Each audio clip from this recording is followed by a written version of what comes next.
पैशांच्या वादातून खून करून पळालेला आरोपी अहिल्यानगरमधील MIDC जवळ पकडण्यात आलाय। अहिल्यानगर जिल्ह्यातील श्रीरामपूर तालुक्यातील पढेगाव येथील वडारवाडा भागात पैशांच्या देवाणघेवाणीवरून झालेल्या वादातून एका तरुणाचा खून करणाऱ्या आरोपीला अहिल्यानगर शहरातील MIDC पोलिसांनी सायबन परिसरात मोठ्या शिताफीने अटक केली आहे। विशाल तोरणे असं अटक करण्यात आलेल्या या आरोपीचं नाव आहे। फिर्यादी शशिकांत बनकर यांनी श्रीरामपूर तालुका पोलीस ठाण्यात तक्रार दाखल केली होती की 27 जून रोजी सायंकाळच्या सुमारास वडारवाडा परिसरात पैशांच्या देवाणघेवाणीच्या कारणावरून आरोपी विशाल तोरणे याने फिर्यादीचा पुतण्या सचिन बनकर याच्याशी वाद घातला।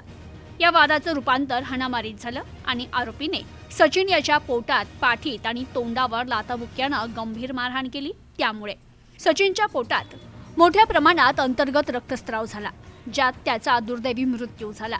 या घटनेप्रकरणी श्रीरामपूर तालुका पोलीस ठाण्यात आरोपी विरुद्ध गुन्हा दाखल करण्यात आला होता। गुन्हा दाखल झाल्यापासून संबंधित आरोपी फरार होता।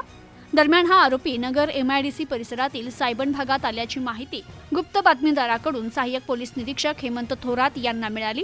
त्यांनी तात्काळ MIDC पोलीस स्टेशनच्या तपास पथकाला याबाबत सूचना दिल्या। पथकाने सायबन परिसरात जाऊन सापळा रचून आरोपी विशाल तोरणेला मोठ्या शिताफीनं ताब्यात घेतलं। MIDC पोलिसांनी आरोपीला पकडून पुढील तपासासाठी श्रीरामपूर तालुका पोलिसांच्या स्वाधीन केलाय। प्रतिनिधी मोहसिन शेख, न्यूज टुडे 24, अहिल्यानगर।